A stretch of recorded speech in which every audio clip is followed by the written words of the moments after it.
G'day guys, how are we? Welcome to Talking Boxing. It is Monday, October the 24th, 2022. My name's Lyndon Hosking.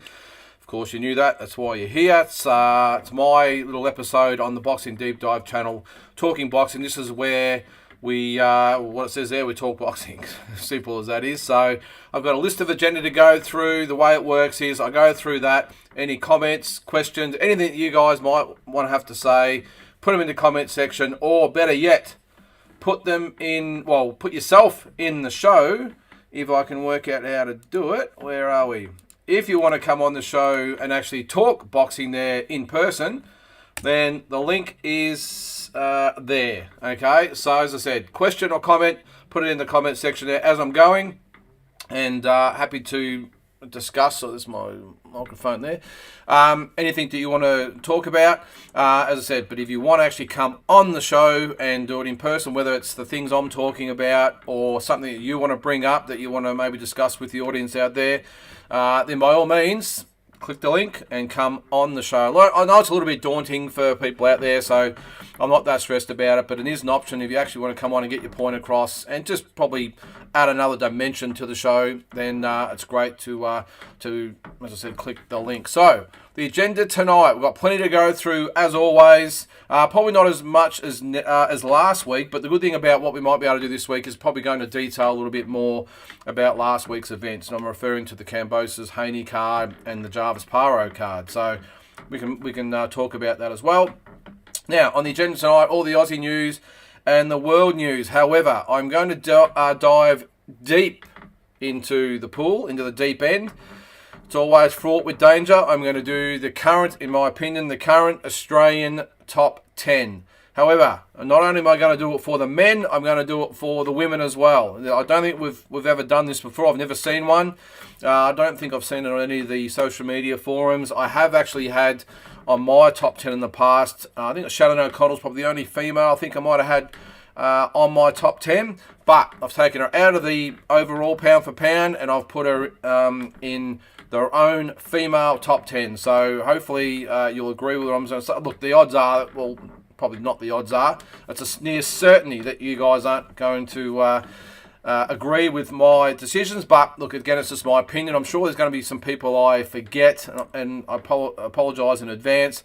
However, I did that this afternoon, sort of late, when I got a bit of an idea to do it, especially with the women. So I'm going to go through it from number 10 to number 1, and I'll list the whole lot, and you guys can have your say. As I said, it's always fraught with danger. So we're going to do that after we go through the agenda. So what I want to do firstly is probably just go back to last week, and probably the more I've thought about, I've seen a little bit on social media. Probably want to address first up the Jarvis Paro fight. Now it's easy just to brush over and say, well, Paro got him out of there, and it is what it is, and I suppose that is correct. But I can't remember if I mentioned it last week, either on this show or on the Deep Dive show, which is which we did live on a Thursday night. We'll probably continue to do on a Thursday night. Just the yin and yang, is it yin or ying, whatever, yin and yang of the boxing life. On one side of the corner, you had Liam Paro, absolutely ecstatic, as he should be. It was a great win by Liam. Great kid, and I think he showed his class and where he falls in the scheme of things. But on the other side of the fence, you had Brock Jarvis, who suffered a devastating first-round knockout. Can be so hard on the kid. And I watched the replay of it, and I saw his dad rush into the ring. And as a father myself, I just tried to put myself into his position of rushing into, rushing into the ring, and tending to your son or daughter that's been knocked out in such devastating fashion. So, yeah, pretty hard to handle. But look, rap for Liam, but equally devastated for Brock. Where do they go from here? I suppose is the first thing. Well, the world is the Liam Paro's oyster. Look, he's ranked number 2. He might even be ranked number 1 again with the WBO. And look, he'll get his world title shot. Is he ready? Probably, if he gets the right guy. No, obviously Josh Taylor's fighting Catterall again in the near future. I can't remember exactly what the date was, but he'll get an opportunity. I think if he goes up after that, if he wins, he'll go up to welterweight, leaves the belts open. But even if he gets a shot at the winner of that fight, I think he can do it. I would like to probably see him have a few more fights, maybe a little bit with more world level types of guys, but he's done it as much as he has to do to get that ranking, and probably a little bit like Tim Tszyu. We forget that Tim Tszyu, he's fought some good opponents, but hasn't fought a lot of world class opponents. He's just done the right thing. He's had great management, got into a position. So I think if you say Tim Tszyu's ready for a world title shot, then Liam Paro is well and truly 100% ready for a world title shot as well. For Brock, I don't know. Look, he's a really good kid, and I'm sure that Jeff Fenech would have pulled him aside out the back, or maybe it was even the day after. Probably would have limited the interaction, I suppose, with supporters. Supporters tend to think the world's over, and they tend to over-commiserate. I think knowing Jeff a little bit like I do, and then knowing the fighter that he was and the trainer that he is, I think he would pretty much put on the Brock that, okay, we lost, that shit happens, this is boxing, there's not all fairy tales out there, get that bottom lip up, I'll see you on Monday, let's start training again. That's probably the attitude I would probably expect from Jeff. Interested to hear what you guys think. But that's probably what I'm thinking. He would probably give him a day to, maybe, refresh, take it easy, reflect, whatever you want to do. But I'm pretty sure that Jeff would have said, let's go. If you're serious about wanting to be a fighter and be in this industry long term, then you have to get over this really quick. And you've got to remember, I think he's only 23 or 24 years old. He's got plenty of time. So as devastating as it is, plenty of opportunities for Brock going forward. And I always think back to Amir Khan. When this sort of things happens to fighters, I always think back to Amir Khan. Remember back in 2008, he got knocked out by Prescott. Breeders Prescott, I think his name was. Knocked out in the first minute. And that could have easily been over for him. Remember, he's an Olympic silver medalist, so he's got a lot better pedigree than even Brock Jarvis had. And look, he dusted himself off. He got back into it and ended up being a very, very good fighter. So, look, it's not all the end of the road for Brock Jarvis. So, interesting to hear your comments. As I said, put them in there. We've got one already from James Daly. Looking forward to Aussie pound for pound rankings and putting my top 10 in comments later. Well, I'd like to say I'm looking forward to it as well, James, but I always cop a lot of flack about it. And look, the thing is, I think what you've got to remember in anything, they're just opinions. We all think we're experts. Even the experts think they're probably a little bit smarter than what they are. I don't, I'm never going to look at if it's yours, James, and you disagree with me, hey, that's fine, and I'll look at yours, whatever. But as long as we're all respectful about it, I don't care. Unfortunately, in this day and age that we live in, people like to pretty much abuse you and, hurl insults at you. I mean, we get it all the time in the dream fights. You guys don't know what the hell you're talking about. Hey guys, it's just an opinion. Everyone has different perspectives of it. And actually, at the moment, I know I'm sort of going off track a little bit here. The current dream fight we've got out there, it seems to have just gathered a bit of traction in the last couple of weeks, is Mike Tyson, Rocky Marciano. And we did that probably 2-3 months ago. I think it might have been longer. And Tazzy and I both picked Tyson by early round knockout. Now, it sort of went under the radar a little bit there for a while. And then all of a sudden, bang, I must be starting to get some traction around the world, and we're starting to get comments, and, there's a lot of Rocky fans out there, that Rocky Marciano fans, that is, that like to tell us that we know nothing. Guys, it's just our opinions, okay? If you have your opinion that's different to mine, hey, peace. I respect it. Might not agree with it, but I respect it. So that's what it comes with pound for pound. I'm sure I'm going to forget someone. So again, I apologise in advance with the men and women most likely. But thanks, James. I really appreciate what you said there, and looking forward to who you think as well. So what I'm going to do, when I go through them from 10 to 1, I'll put the whole list up so we can discuss, and then you guys can then put in any changes that you would like. And as I said at the start of the show, even better if you want to come on and discuss, then happy to have you guys on as well. All right, so a little bit of the Aussie news to get started. Let's get into it. Jason Waitley's this week is in Poland. He's fighting, I've got to try and pronounce this right, Matus Masternak. It's for the IBF Cruiserweight Eliminator this Saturday night, which I think will be Sunday in Australia. As I said, it's in Poland. Seen a little bit of Masternak. I think Jason Waitley has got a real chance to beat this guy. I really do. Even, look, it makes it a lot harder being in Poland. Let's face it, when guys or girls come out to Australia or wherever, and you go to someone's backyard, It gives them almost 25, if not 30% advantage, I think. So he's up against it. But as far as if you take the home ground advantage out of it, I actually think he's got a good chance of winning. I really do, and I think if he goes over and obviously wins that fight, then next year we might have a super fight in Australia, which would be Jai Opetaia, versus Jason Waitley. I know the promoters want it. They're all promoted by the same guys, so this looks like it's the end game. Let's get Jason into the mandatory position and get him in with Jai Opetaia, and I hope that's the case. I have been a little bit critical in the past of Jason, I will say, in that I don't probably think he's at Jai's level. But hey, he's doing everything that he has to do to put himself in that position. And when you are in that position, as we've seen, anything can happen. And as much as I think a few levels above Jai Opetaia is, anything is possible. So hats off to Jason Waitley for going over to Poland, putting it all on the line, chasing his dreams. He's taken Marcus Amato over there with him, who I know very well, very, very good coach.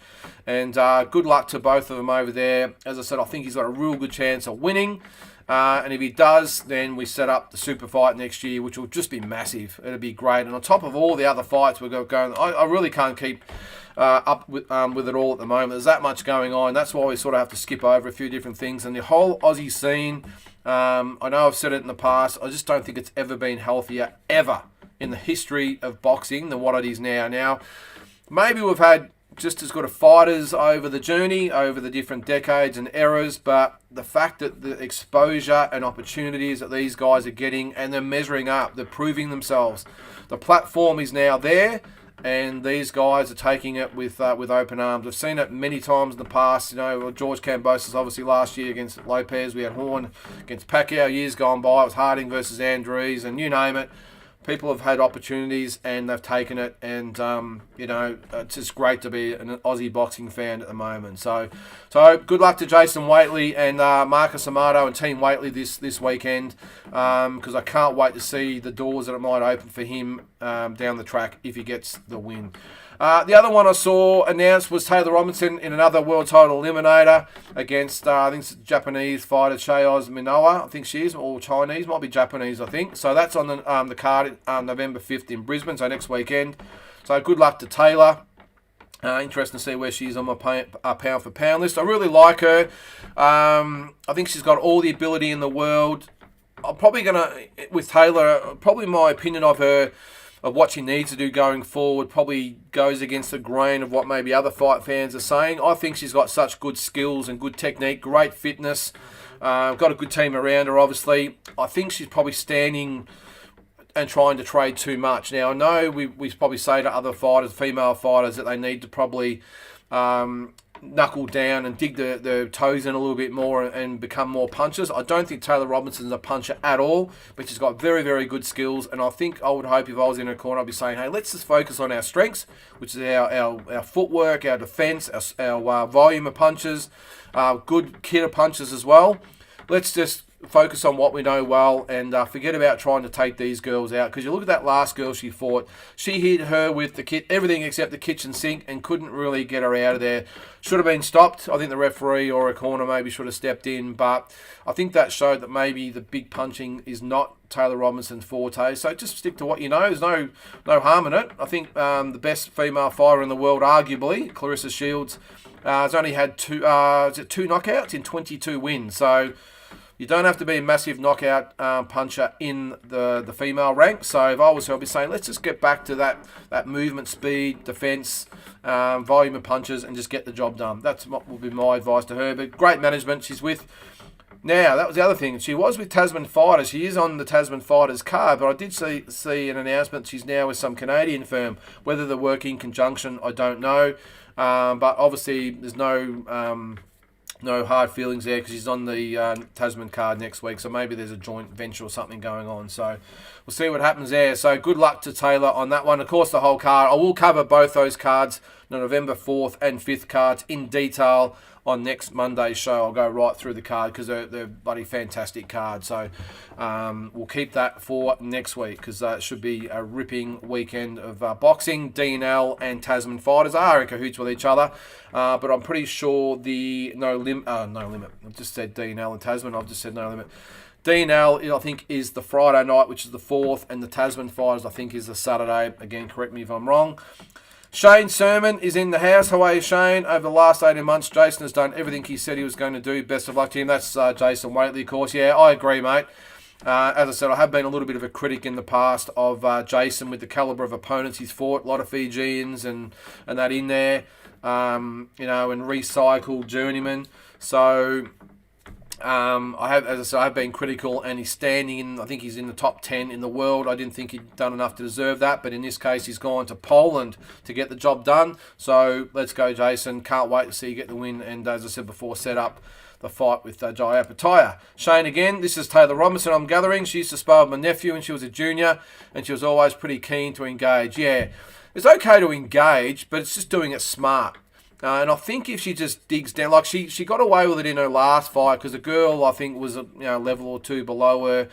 Tough as nails, don't get me wrong, she was tough. But it's one thing to sort of, when you've got those girls or guys on the back foot and you've got everything on your terms to sort of dig in a little bit. But as I said before, she didn't really hurt her as such. She got her with some really good shots, busted her up a little bit, but at no stage did I think that she was actually on the verge of going down or whatever. So it's okay to engage, as I said, but just be smart about it. And you can stand in front of someone and be a counterpuncher. George Kambosos has done it to great effect. To engage and be in front of them, make them miss, counterpunch and everything else. But when you're actually just standing there to engage for the sake of engaging, that's where I think she might have a few problems. But look, she's still learning the game. I think she's only had 7 or 8 fights. I think it might be 8 or 9. I don't know, but she's not very experienced, learning the craft. Look, in the women's, you can have 8 or 9 fights and fight for a world title. We've seen that. Well, Ebony Bridges had one after, I think, 4 or 5 fights. So it's possible to do it. So I think she's, it depends on what belt she fights for. I think she's quite capable of winning a belt. So, but I like her. Has she got a lot to learn? Absolutely, like a lot of the up-and-comers do. But really like the way she goes about it. And I think she's got a big future in the sport. She's very marketable as well. I know she's very active on social media. Probably a bit like Ebony Bridges. Probably maybe not to that extent, I will say. But a lot of she does engage with her audience a lot, and she's very active on there and has a very big following. So, and that helps in this day and age, as it's shown with Ebony Bridges. Now, another one I wanted to talk about. Now, we touched on this on the Boxing Deep Dive show last Thursday night. It is the Paul Fleming Bilal Dib fight. Now, I haven't said anything officially announced on social media, but I have it on very, very good authority that the fight is off. By all accounts, and you've seen the press conference, I'm assuming. I watched it live. It wasn't on social media, I think, for about a week, but I do think it's on there now, from what I've been told. Now, if you didn't watch it at the time, these two used to be mates, gym mates, or teammates, or whatever you want to call it, and from what I hear, there was a little bit of a fallout. They separated, whatever. That happens all the time in boxing. So if you didn't see the press conference, what happened is that Bilal Dib called Paul Fleming a spastic. I don't like to use that term, but that's his words, not mine. He called him a spastic. Paul Fleming obviously took offence. There were a little bit of barbs going from the teams, from Bilal Dib's team. Paul Fleming then said, "You people," which in this day and age is probably not a great thing to say. That didn't go down as well. And, there was some words said. Billy Dib actually stormed down to the front and had words with Paul Fleming. And if you watch carefully, you can see Dean Lonigan doing this to Ben Damon. Ben Damon didn't really get a grip on proceedings, allowed the guys just to keep talking. I know it's easier said than done to tell people to shut up, especially when you've got two pretty big camps that are quite vocal and big in numbers. So Ben Damon did his best, but as I said, Dean Lonigan's doing this. Dean ended up marching Paul Fleming out of the room, and from all accounts, afterwards said that is it, the fight is off. The Fox executive said the same thing. We do not want to back this. If this is what's going to happen at the press conference, we don't want any cause of alarm for the fight itself. We did see it, might have been Angelo DiCarlo's show, I think, a few months back. It might have been the Billy Dibb and Jacob NG card. There was fights and everything. Actually, was it that fight?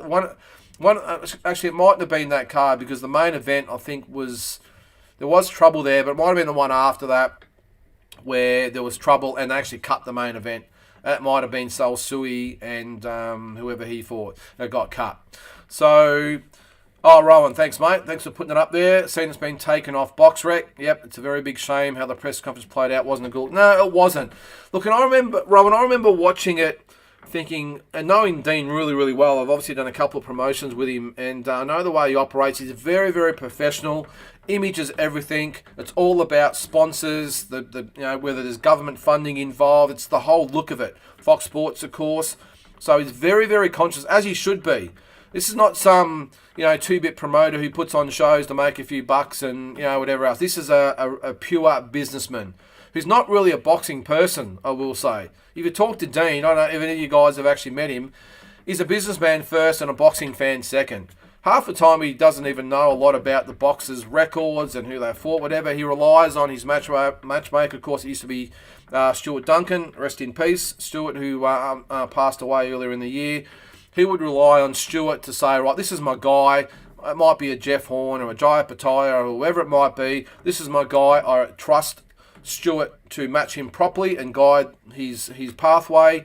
I will worry about getting sponsors, selling corporate packages, talking to the sanctioning bodies, talking to the press, of course, doing all the important things that he should do. And he left all that other stuff to Stuart. I'm not quite sure who he's got now, but that's what he does. He doesn't get involved in all this bullshit that we all get caught up from time to time, and a lot of promoters get caught up in as well. So he concentrates on the business side, as probably No Limit does to some extent as well. And that's what he focuses on. That's why he's a very, very good promoter and great at what he does. Everyone has their job in the business, and he concentrates on the stuff that sells it and brings in the income in, and then relies on the matchmakers to make the fights and manage the career of his fighters. So if you didn't know how it works, that's how it works. So when he marched him out, as I said, from all accounts, Fox Sports said it is off. Dean said, well, I'm going to pull out of this. I don't need this shit. And we'll see what happens. Whether or not, because Paul Fleming's his fighter, of course. I've got a feeling they might probably get another opponent for him.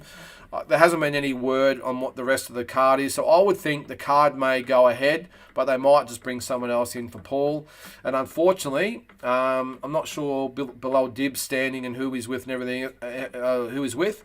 I've got a feeling that Dean might say, well, you're out, we're going to bring someone else in, and Bilal Dib and his team will have to fend for themselves and find another opponent, which is a real shame, because I feel for Bilal. I mean, he, both fighters had their say. I'm not saying one was right and one was wrong and one team was right over the other. End of the day, it's the situation. One team thought one thing, the other one thought the other thing, and there's always two sides of a story. I'm not worried about that. It's the end result that's the shame. And to have this fight taken off, I was really, really looking forward to this card, the whole event. I thought it was going to be great, and here we are. We've got no fight whatsoever. Maybe they might make it down the track, but geez, I know Dean doesn't muck around, so I would doubt it, which is a real shame. And the biggest losers, of course, are us, the fans, and we get no fight. So we'll stay tuned with that. Once I know a little bit more, I'll obviously announce it on the show, and I'm sure we'll have it on the Deep Dive show as well with Tassie and Paul or Nick as well, or even Mike Altamura, who may know some things. So thanks, Rowan. It's off BoxRec. Again, real shame, which obviously shows that it's off. So the announcement will have to be made, I would think, because it was only less than a week ago that it was announced, and then the next day it's gone. So we'll see. The other one I did see is Andrew Maloney is in Puerto Rico at the moment at the WBO convention. He's gone over there with his manager, Tony Tolge. So obviously what's going on over there, they've gone over there to push Andy's case for a world title shot. That's what happens at these conventions. Sometimes you have to front up in person, push your case, meet with all the decision makers, maybe take them out to dinner, whatever you got to do. Sweet talk them, get them drunk, whatever you have to get these opportunities. But that's how it's done with all the big fights that are out there. The WBO is obviously the belt they've targeted, which is the one they want Andrew to fight for. So they've gone to the convention. I think it's for a week or so. So they'll do the rounds. They'll talk to the powers that be. And Tony, who's one of the best in the business, will plead his case, and I'm sure the fact they've gone over there to push the case will get the job done. Quick comment again from Rowan. Thanks, mate. And apologies too, guys. If I move on and don't get the comment, there is about a 30-second lag, delay. The stream deliberately slows down a little bit just so that I come across to you guys clearly. If it doesn't, then it can be a bit patchy. So it does have like a 30-second lag that allows it to correct itself. So I'll come to you guys hopefully in one piece. Dean definitely does do a great job. He looked after me with the Horn versus Mundine fight night. Had a great experience that night. Yeah, and he's a great guy like that, Rowan. It's all business for Dean, as I said. He'll look after those who look after him. And I do just a quick one on the Horn Mundine fight. He did tell me a story once. Don't think I'm talking out of school, but that night. If you can remember, we're talking 4 years ago, so maybe you don't, but I remember it well. The main event didn't come on till about 11:30 that night, or might have even been 11:45. Now in Brisbane, there's a 12 o'clock curfew. So what would have happened after 12? They would have had to cut the feed. If that's hard to fathom, I know, but if had it got to 12 o'clock, then they would have had to cut the feed. Part of the thing with the Fox or main event, whatever it might be, and the stadium and the council and the stadium, all that sort of stuff, they would have had to have cut the feed, which would have just, you can imagine how that would have went down. We sat through all those prelims, they get to the main event, and they would have had to cut it. And then Anthony Mundine decided to do the nice slow walk in. I think he might have had the Aboriginal dances, and it was all happening. And Dean said he was like, Anthony or Chalk, get your ass into that ring. We need to get this fight going. Just get in there and let's go. And he was a bit rattled and everything by it. So he got in there, and as obviously history will tell us, that was a first round knockout, and everything was happy. But he did say he was probably that was the most, stressed or nervous, whatever you want to say, in his, was probably 20 years of doing promotions. So I thought it was quite funny at the time, because doing promotions myself, I could probably understand his pain. So that was a bit funny story about the Horn Mundine fight there, Rowan. Shane, what have we got there, mate? Be interesting to hear Tony being interviewed and listen to his stories. Yeah, we've had Tony on a couple of times, Shane, more so with the Maloney boys, but look, I've probably got the bit of the urge back to start doing some more interviews. When we first started the channel, I used to do it pretty much every week. I'd interview someone, and it just got to the point where, people were unreliable, and or they couldn't work with things. So, excuse me. So I just got to the point where it was like, it's just too hard with a lot of different things. So I'll let it go. But I have got the urge back lately. We interviewed a young girl last week, Jamie Edenden. It was a bit of a favour to her manager. But it was great talking to her, and that probably got the fires burning a little bit more. And Tony's a great guy that I would love to interview just by himself. I've been away to the States with him, I think 3 times, I think it is, with the twins. He's a real character. Look, he doesn't say a lot, but when he does talk, he's a real funny guy, knows his boxing, is a real boxing tragic. Probably even a bigger wrestling fan than he is boxing fan, I've got to say. But look, really good company, knows his stuff, and obviously has done a great job with the boys. So that might be a good idea. And if any of you guys have got ideas for people you'd like me to interview, let me know. And if I can make it happen, I will. So, but yeah, I will do that, Shane. Tony would be great to actually have on as a standalone with no one else and just hear the stories. And even with the twins, I did sort of quickly talk to him a little while back about coming on and sort of having the journey so far, where we go through the whole career. I've known him for about 12 years, I think, when they were still amateurs. About 2010, I think it might have been. I've known him, or 11, whatever it might be. So to have a story so far and just go through the career and have some highlights and that sort of stuff. So all those different things I like to do down the track. It's just a matter of sort of getting time, and more importantly, getting the time of the guys themselves. So thanks, Shane. I will keep that in mind. Now, just back to Andrew Maloney for a second. As I said, with the WBO convention over there pushing his case, the issue they have got, though, or the fly in the ointment, is that we all know Estrada and Chocolatito are fighting on December 3. I think it's for the WBA or an IBF or WBC, IBF. One of them is for 2 belts. No, it's not the WBA. It must be the WBC and IBF, I think. But to complicate things, Kazuto Aoki, who's a WBO champion, there's talks that he might be fighting Joshua Franco on New Year's Eve in Japan. Franco, of course, is the guy that Andrew fought 3 times for the WBA belt. So looking at that, it must be the WBO and WBA, because Franco is now the full WBA champion. Estrada relinquished that to fight Gonzalez. So that must be for the WBO, WBA, and the Estrada-Gonzalez fight must be for the WBC and IBF. So what it does, though, is tie up those belts for a little bit longer. And now if they fight at the end of December, that's obviously 2.5 months since Andrew would have fought. Then, of course, they might want to push for a voluntary. There's lots of things in there. I, for one, I know that targeting Ioka, but geez, how good it would be for him if that fight doesn't happen. Because if Franco happens to beat Ioka, then I don't think you're going to fight Franco for a 4th time, you wouldn't have thought. How good would it be to then target Estrada and Gonzalez and go even bigger? That is, for me, the fight at this weight. So imagine if Estrada and Chocolatito fight and the winner says, hey, we're going to give Andy Maloney a voluntary next year. That would be pretty cool. But as I said before, looks like they've targeted the WBO. So we'll see what happens there. Last thing on the Australian front, Stevie Spark, Montana Love, I think is in a couple of weeks' time as well. So again, we'll cover that. I did see at the Jarvis Paro fight that old mate Darragh Foley was there, giving it to Stevie Spark. I don't think that fight's going to happen for quite some time, if at all, I think, to be fair. I've got a feeling that Eddie Hearn has got Stevie Spark planning for him to beat Montana Love. Maybe Liam Paro to win the world title, and then get the 2 guys together in Australia, a la Dean Lonigan with Jaya Pataya and Jason Waitley. There's always an end game to what these guys do, and it just makes sense. Doesn't make sense for Stevie Spark to fight. I don't think Darragh Foley at this stage. I think Stevie Sparks made the decision now to go overseas. Probably left the Foley fight behind. He's looking at the bigger picture.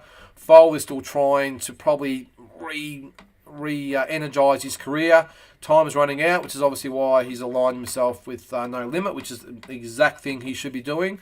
But I've just got a feeling I don't think that fight happens in the near future. Just my opinion. I think, Eddie Hearn, get Liam Paro that world title, get Stevie Spark up the ratings, and then do a big fight in Australia. So we'll see. But again, I'll cover that fight in detail in Fight Week. On to the world scene. Just again, guys, just to repeat, comments and questions in the comment section there.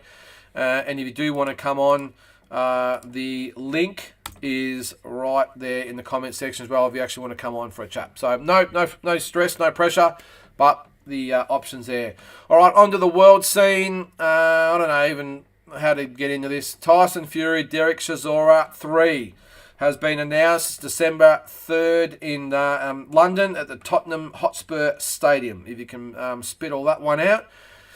What do you guys think of that fight? I think it's an absolute farce. It's a bust. Look, I don't know. Look, it's purely a business decision. There's obviously other people that Fury could have fought. I don't think the Joshua fight, to be honest with you, and in hindsight, was really a chance to happen. A fight of that magnitude takes months, not weeks to put together.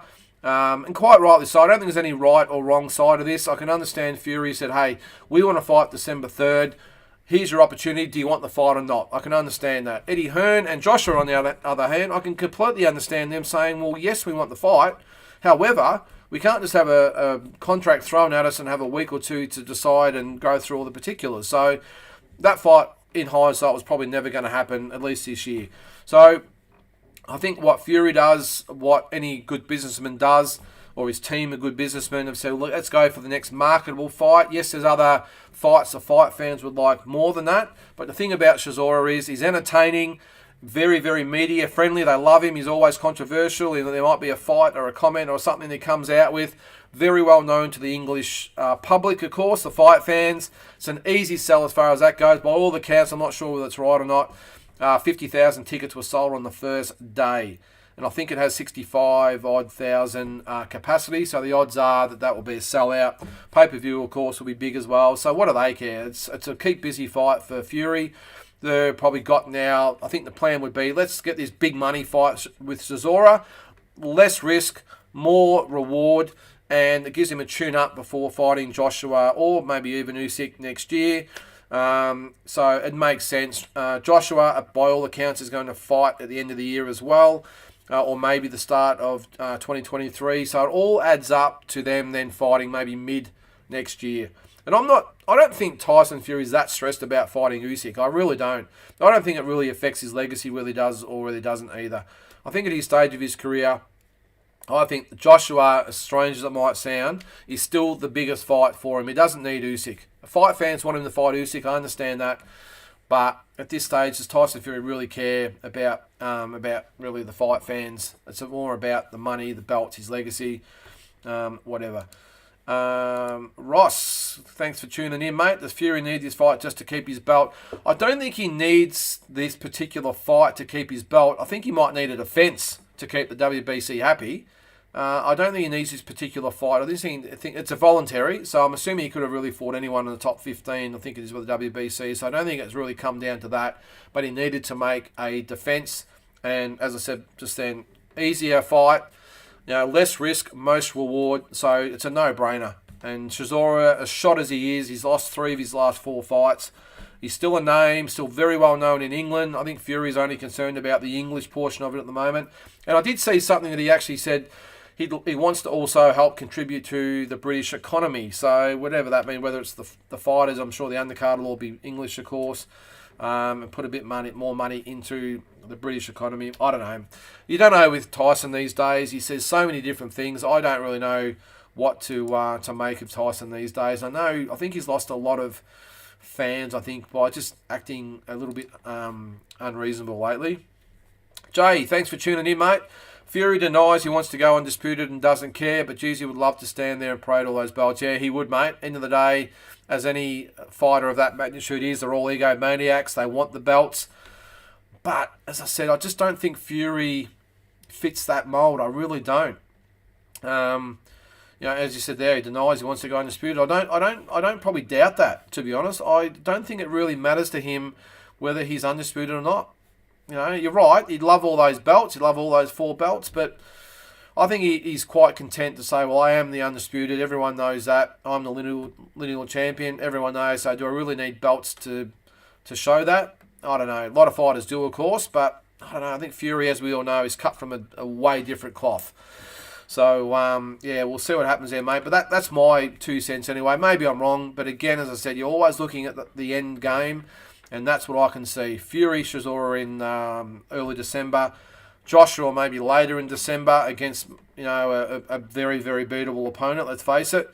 And then these guys fight maybe in June or July next year. So we'll see.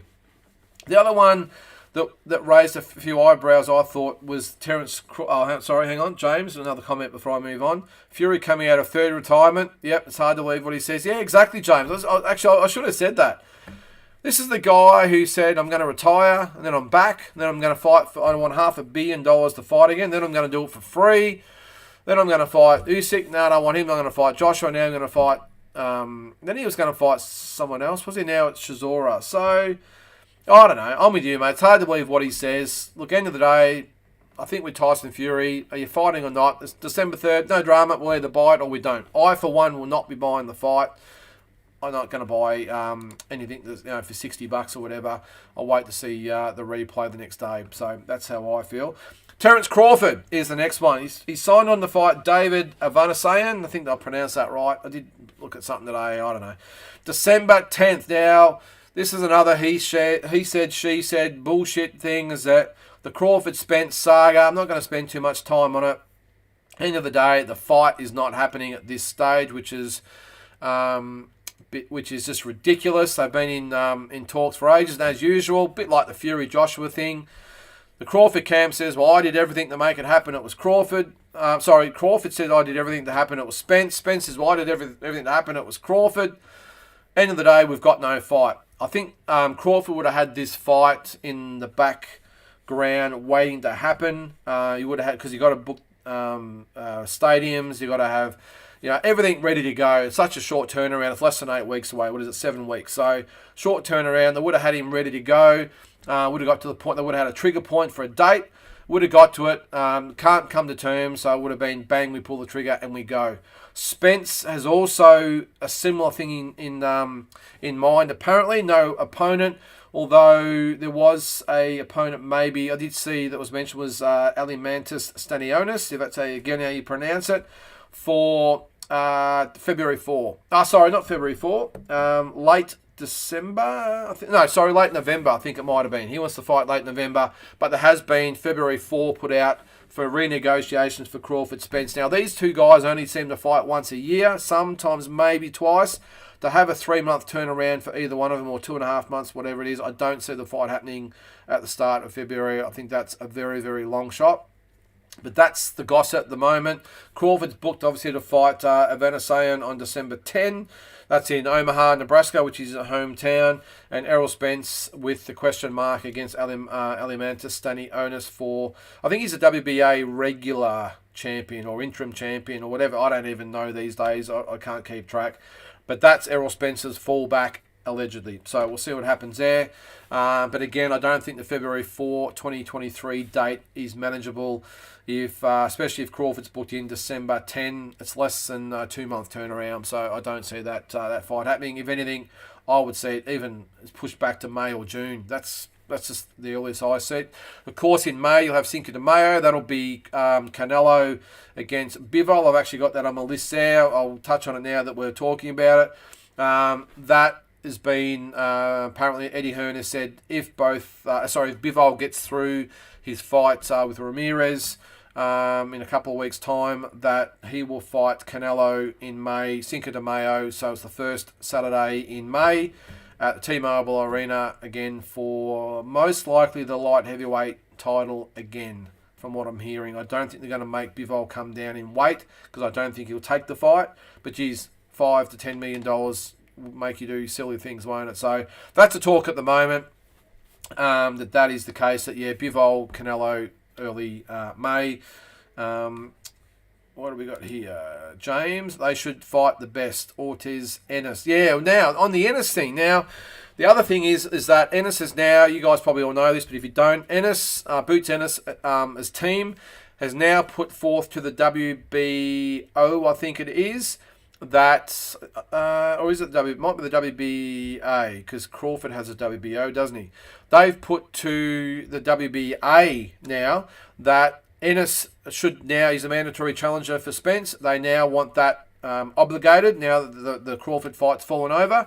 And apparently they've got a really good case because they must have stepped aside to negotiation for the Crawford-Spence fight. Now that's fallen over. Now they're apparently going to push that they might be able to fight Spence. I don't think Spence is going to want such a risky fight before fighting Crawford. And then on the flip side, Spence has apparently said, well, I might not fight at welterweight again. If the Crawford fight's not going to happen now, I might just go to super welterweight. Plenty of good fights out there for him as well. So lots of things in the works at the moment. But I'm with you, James. I would love to see him fight Virgil Ortiz or Boots Ennis. I think that'd be great. I just don't think he's going to fight those guys before the Crawford fight, if and when that fight actually happens. Crawford's fight is just a no-brainer. It's just a tune-up, let's face it. So I think Spence will take a similar one. And, I think the belts will be probably vacated. There'll be belts up for grabs at some stage, and maybe those two fighters will fight for the WBA vacant belt. Who knows? But I'm with you, mate. The only losers, again, are the fans. We don't get to see it. I must admit, I have got to... Look, is it going to happen? Maybe. I don't know. I can't say for certain that I think it's going to happen. My gut feel says maybe it doesn't happen. And that would just be an absolute tragedy. But I just don't see it happening. Dan, I don't think you've commented before. Dan, thanks for commenting, mate. Joining the chat. Hi, Lyndon. What's your thoughts on Joe Joyce against the likes of AJ, Fury, and Wilder? Thanks for asking, Dan. Joe Joyce against AJ. I think he has a really good chance of beating AJ. However, I think if I had to make a choice, if they fought next, I think that would be Joe Joyce's 100% best chance. If AJ gets a fight or two under his belt, a couple of easy kills, gets the confidence back up, I would then back AJ. So it depends on when. I don't think there's no way in hell he's going to fight Joe Joyce next, so let's put that out of the equation. I think AJ gets a couple of fights under his belt and beats Joe Joyce. Joyce up against Fury. I actually think Joe Joyce would give Fury a really good fight just by styles. I think he's busy, he's big, he's strong, fit. All those things that Fury I don't think would like. I'm going to obviously stick with Fury by very close decision, but I wouldn't be surprised if Joe Joyce won that one, but I'll stick with Fury just by his past performances. And, Wilder. Ooh, that's an intriguing one, isn't it? Joe Joyce and Wilder. I think Joe Joyce gets the job done. Wilder, of course, we know he's got the right hand from hell. Probably the hardest puncher since George Foreman in his prime. And that includes Tyson, I will say. Tyson was more that shock puncher where Foreman and Wilder... Well, I suppose Wilder is a bit of a shock puncher as well, but Foreman clubbed you to death, didn't he? I actually think Joe Joyce has got the defence and style and technique and ability to beat Wilder. Because let's face it, Wilder, apart from the right hand, is a very, very average fighter. Very average fighter. And again, I'm just, saying it as it is. No disrespect to him as a fighter. But he's... Look, yeah, as far as the top 20 heavyweight champions of all time, I think it'd be a distant 21, I would think. But that right hand could probably beat anyone. But so, to go over it, I think Joe Joyce... I think AJ beats Joe Joyce. I think Fury beats Joyce very closely. And I think Joe Joyce beats Wilder. You could probably throw Ruiz in there as well, which I think would be a pretty good fight. I think Joe Joyce beats Andy Ruiz as well. So, hope that it answers your question there, Dan. Interesting to hear who you think wins those fights. And again, thanks for tuning in. Paul Haraba. Good evening, boss. If you had Kambosos as a head trainer, what would your next move be for the team? So if that was me as his head trainer, I think that's what you're asking there. So if I was George's head trainer, or I suppose manager, has the call.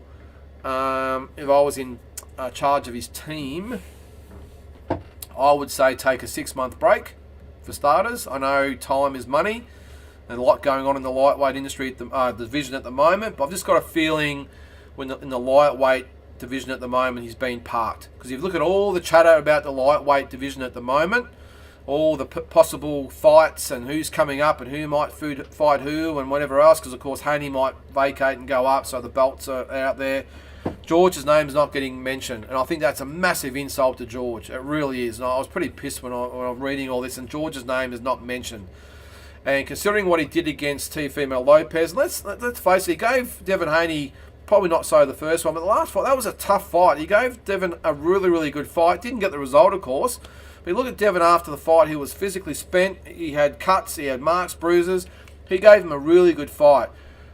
First of all, I would have said to him in the training camp, let's maybe concentrate on the body a little bit more. I don't really think I saw him throw any body punches whatsoever. And those types of fighters like Haney, they'll kill you if you try and outbox them to the head.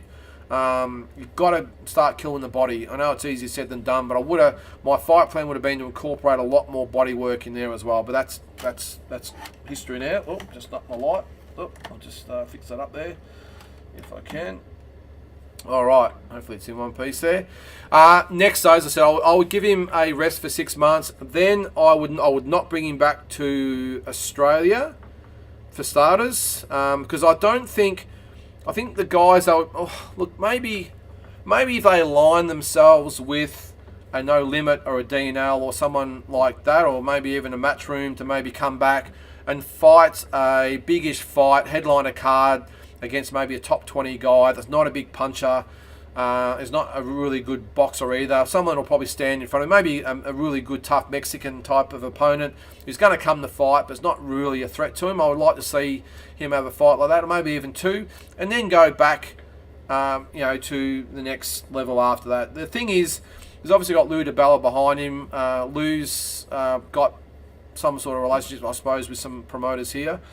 So maybe the Matchroom thing wouldn't work because I don't think they're together, but the top rank thing, whatever. But I would think, have a couple of fights like that, or go to America on a card that it's not a massive event. Get over there, just get a couple of good wins under your belt, and then he's always going to be George Kambosos, the former undisputed lightweight champion of the world.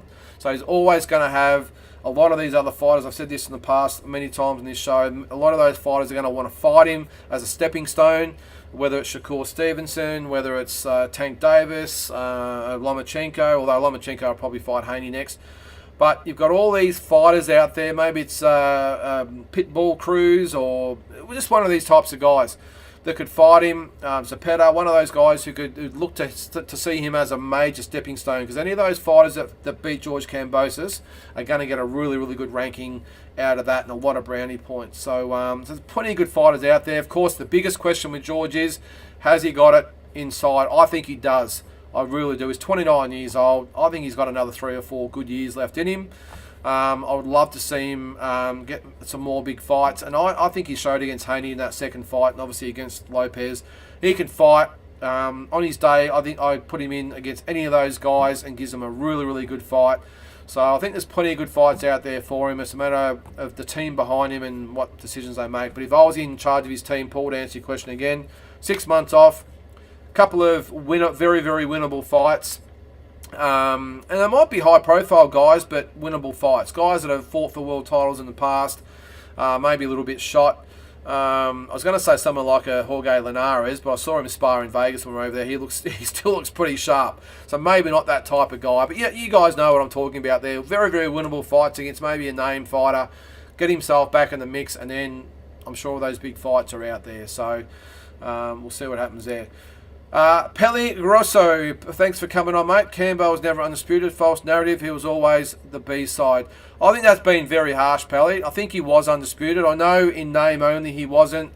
The WBC belt was given to Devin Haney, but it was the franchise belt thing with Lomachenko, of course, and then there was the belt underneath it. The gall got washed in the mix.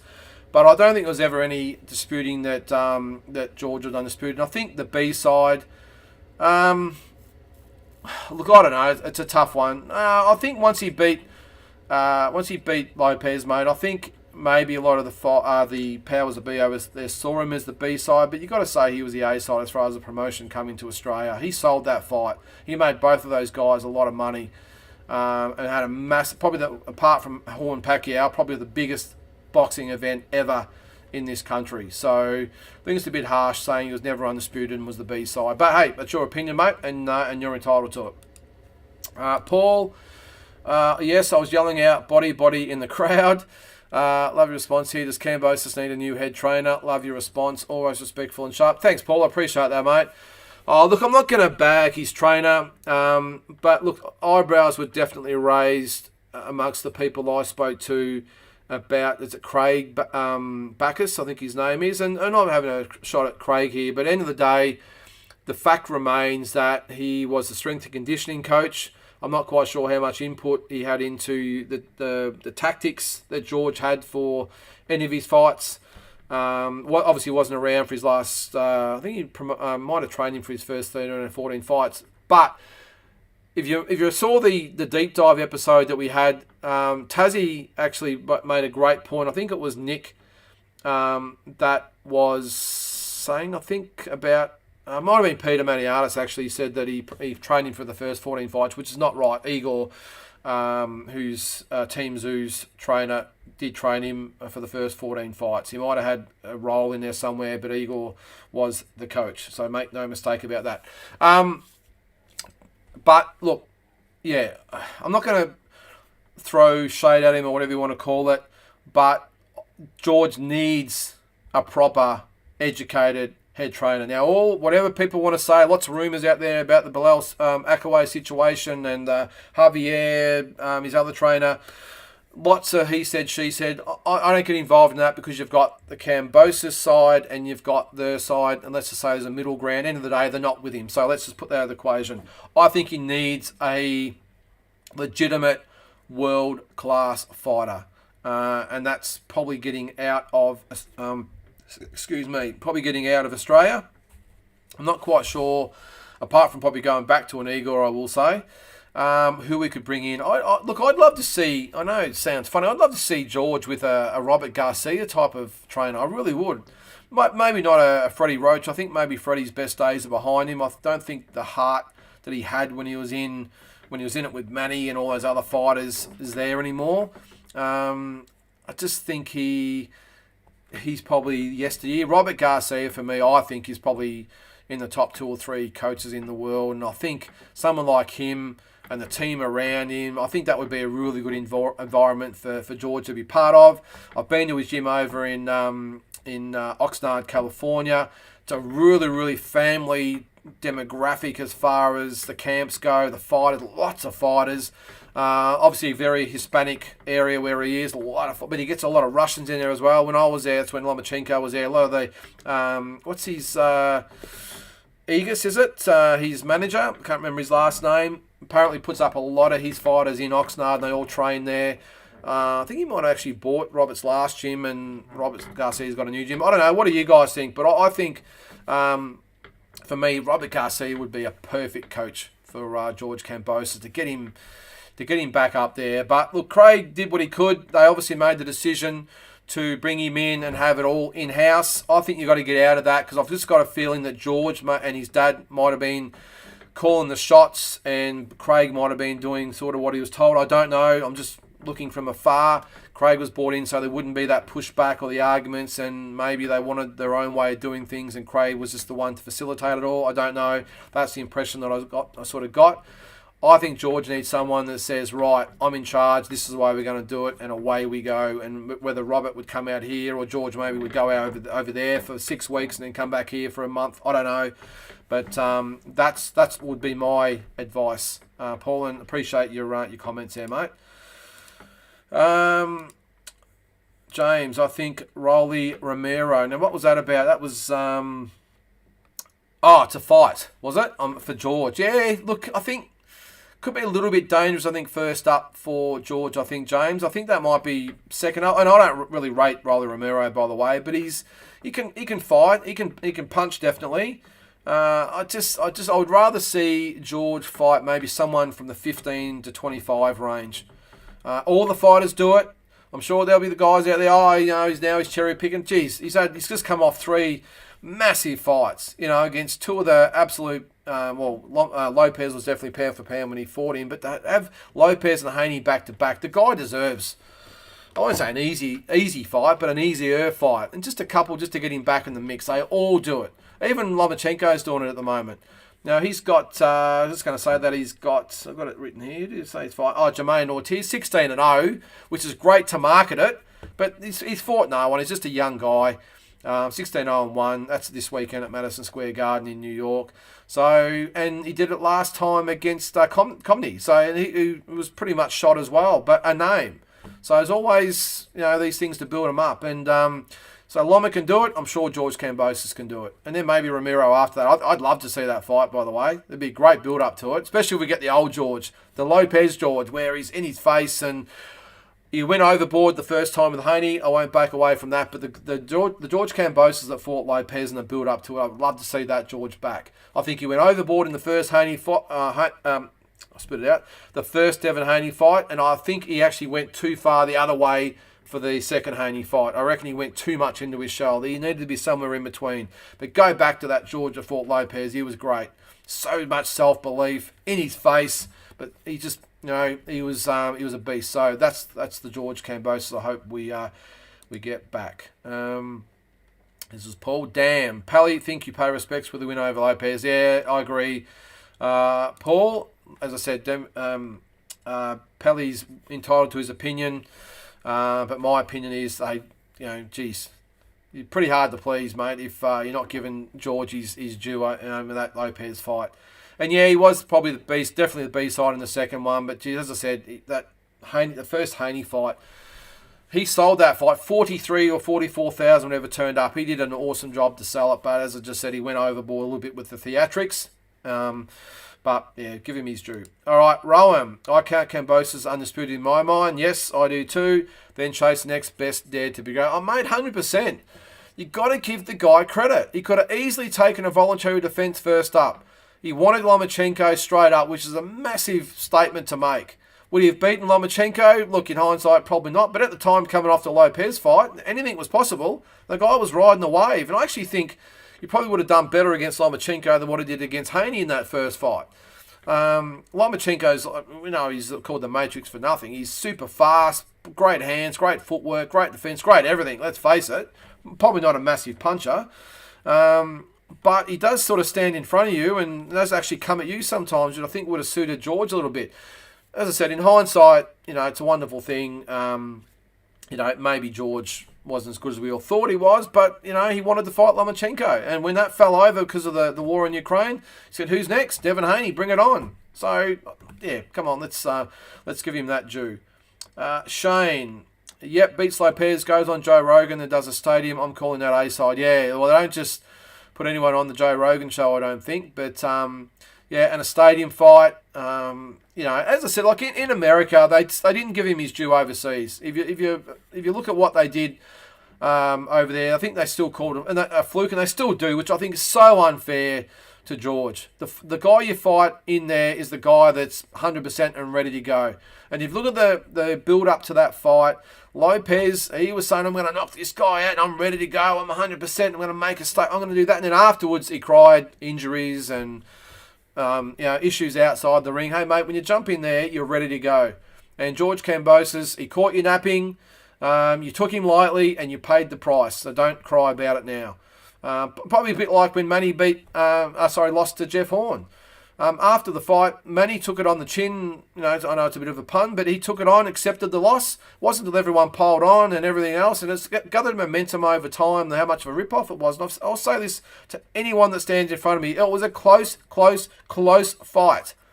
So, in a close fight, you do not get ripped off. Your favourite fighter might win, but doesn't mean you get ripped off. If the had it went Pacquiao's way, I thought Jeff Horn did enough to win. But if it went the other way, we'll say, well, he lost a close fight to a great fighter, and that shit happens. But to say he was ripped off is not right in my opinion. I think I've got off track a bit there. What was I talking about? Haraba trainer up and coming. Oh yes, go to the States. Yep, go to the States. Yep, I think so. So I think trainer wise, get the best in the business. You can afford it. They're out there. I can, to some extent, understand they wanted to strip everything away and go back to a real pure Team Kambosos thing. But I think when maybe Plan A didn't work as far as the switching and all that goes, it didn't. After the first round, the plan was done. He tried it. Devin Haney went, oh, okay, all right, well, I'll make a couple of adjustments. And after one round, that plan went out the window. The problem was after that, then what? There was nothing. He was brave. He came forward. He gave it everything he possibly had. But it wasn't enough because there wasn't a plan B. And I just think that's what you get. That's what you get for what you pay for.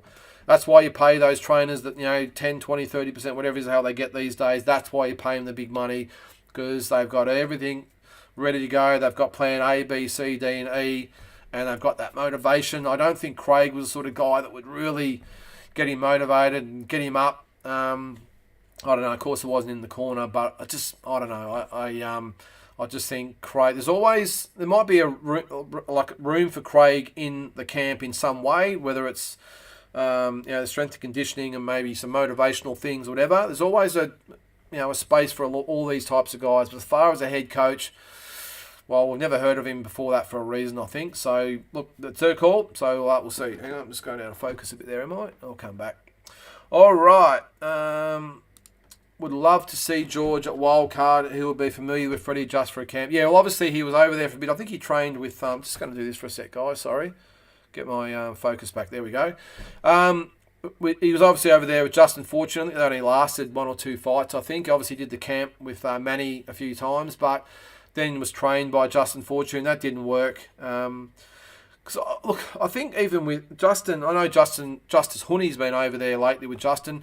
I think Justin Fortune, really lovely guy. I think he knows his stuff as far as strength conditioning and all that sort of stuff goes, but hasn't really proved himself as a trainer either. I know that's probably a little bit harsh because he gets a big rap, but he hasn't, for me, trained any big fighters himself. So he runs a great gym over there, runs a great business. He's been parts of those big the camps of those big fights with Manny and a few other guys he's had, but I haven't really seen him train his own. So I don't think that was, and obviously that's why maybe George only lasted 1 fight. Maybe there was a conflict of personalities. Who knows? Maybe it was money. I don't know. But as I said, Rowan, I just think Freddie, I don't know. I might be wrong. I just get the impression that maybe his days at the top level might be numbered, and he's just content to bring the young fighters through and maybe that next level down. I don't know. Maybe another Manny Pacquiao walk through the door and away we go again. But I don't know. We'll see. Jay, thanks for the comments too, guys. I would love to see George rebuild the relationship with the Zoo Camp and go back to Rockdale with Eagle. Yeah, mate. Hey, that would be for me the best scenario. From what I've heard, though, that ain't going to happen. I think the that sort of camp is once you leave, and there's no coming back. So lots of things maybe behind the scenes there. They're the only ones that know. But I'd be surprised. I'd love it to happen, but I would be surprised. I would be surprised if he goes back with Igor. Rowan again. Yeah, right about Robert Garcia. Now hearing you say, yeah, thanks, Rowan. Look, I'm just throwing it out there. I just think Robert Garcia is a fantastic trainer. Every single fighter that he gets in there or puts in there are always so well conditioned, mentally and physically. Great game plans, very well schooled. He just churns out good fighters one after the other. And yeah, I've seen some of the, like you would probably perceive him on paper as being average fighter, but he just gets them up. And a classic example for me is Franco over Andrew Maloney. I think ability-wise and everything, Andrew is a much better fighter, but he came in there with a great game plan. Obviously conditioned very well. As soon as I saw Robert Garcia when he was in his corner, I must admit I went, ooh, that's he's up. That's going to be a tough fight. And I hadn't even seen him fight at that stage, by the way. But as soon as I saw Garcia in his corner, I knew he'd be well conditioned. I knew he'd be there to fight. I knew he'd have a great game plan, and that's what happened. And he negated all the strengths of Andy, which is why, as I said before, you get what you pay for, and that's why you pay those big dollars, because you get those great trainers. And Robert Garcia, for me, is one of the best. Paul, Haney has a Philly shell style on point. It's 100% on point if you don't know how to break it down. What you think about Sam Solomon versus Camilleri. Yeah, I didn't actually mention that, did I, Paul, in the Aussie section? I'll get back to that in a sec. Yeah, he does, mate. I'm not sure whether it's a Philly shell. It's a bit of a combination of a few things, if you ask me, because he does sort of have the Mayweather / Philly type of style, but I think he has his own sort of spin on it as well. Has that sort of left a little bit low.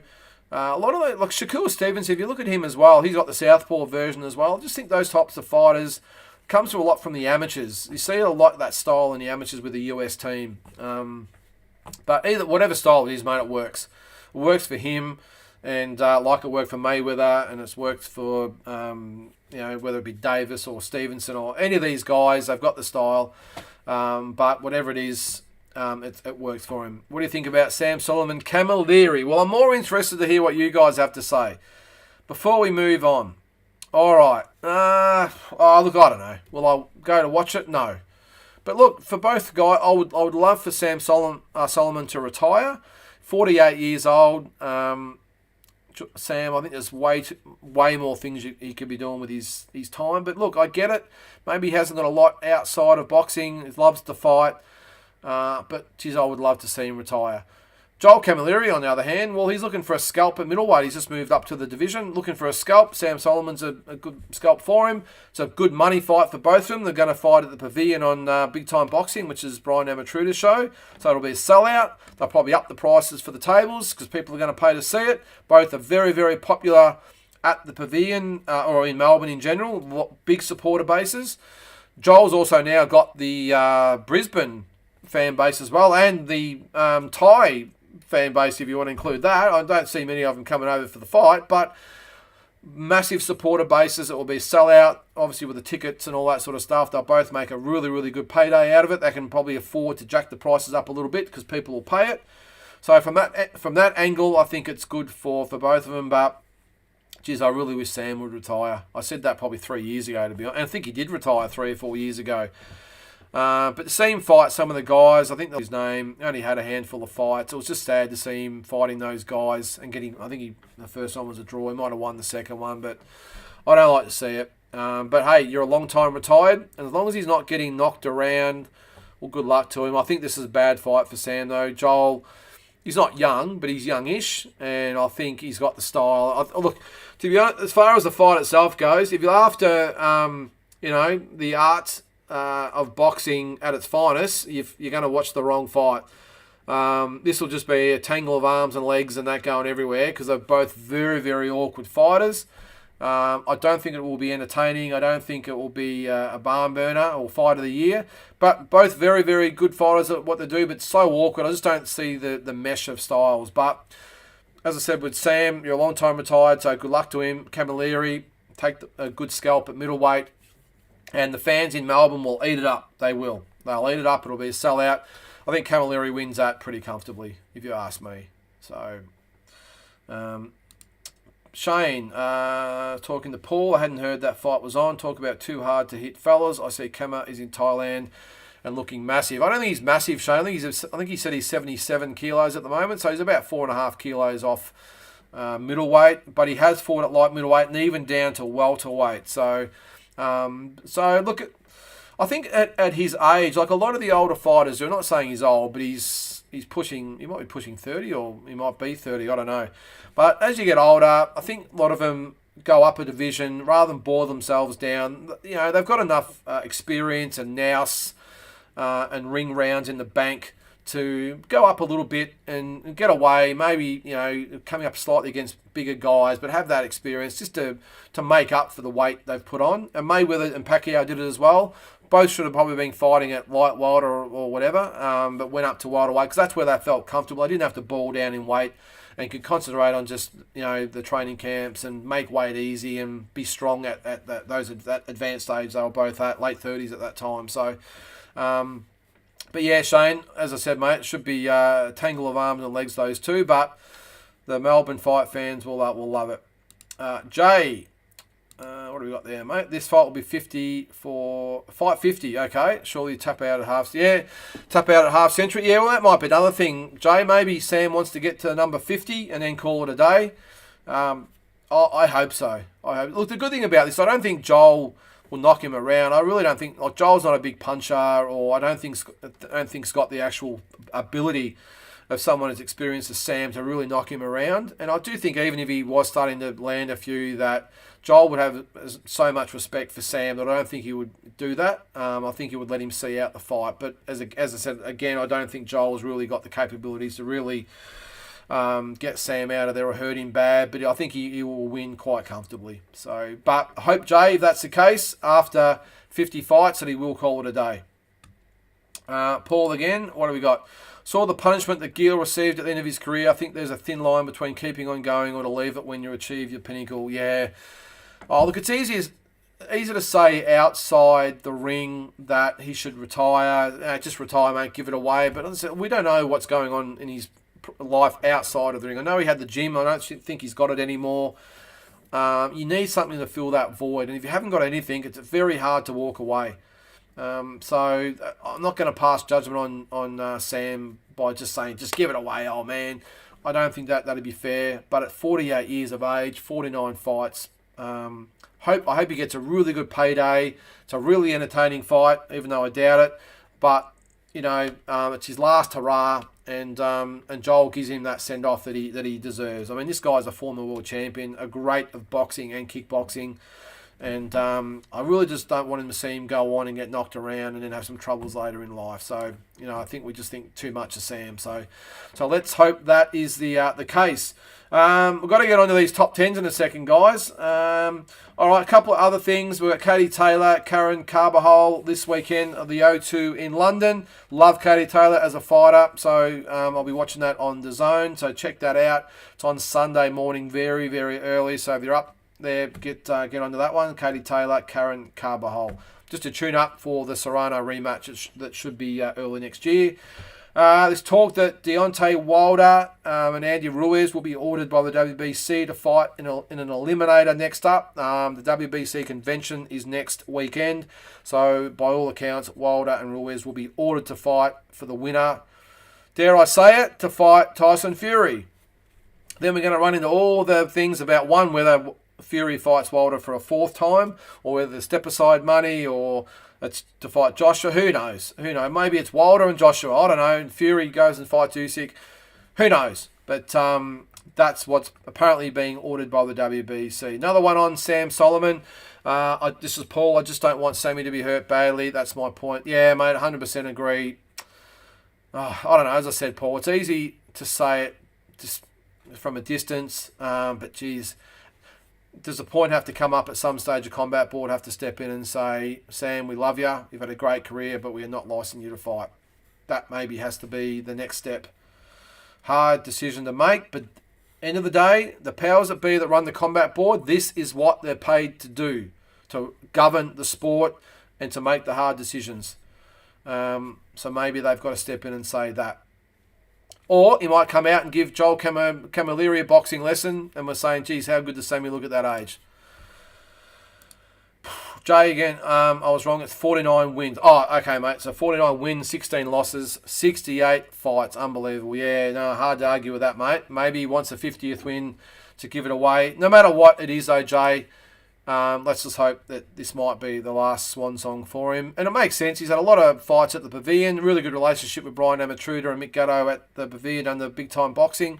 So, and Joel Camilleri has as well. So maybe it's a fitting way for him to go out and yeah, I would love to see it just like you guys. The other thing is just, well, we won't go over it next week. Shakur Stevenson mentioned this week that he'd be up for a lightweight tournament as long as the money's right.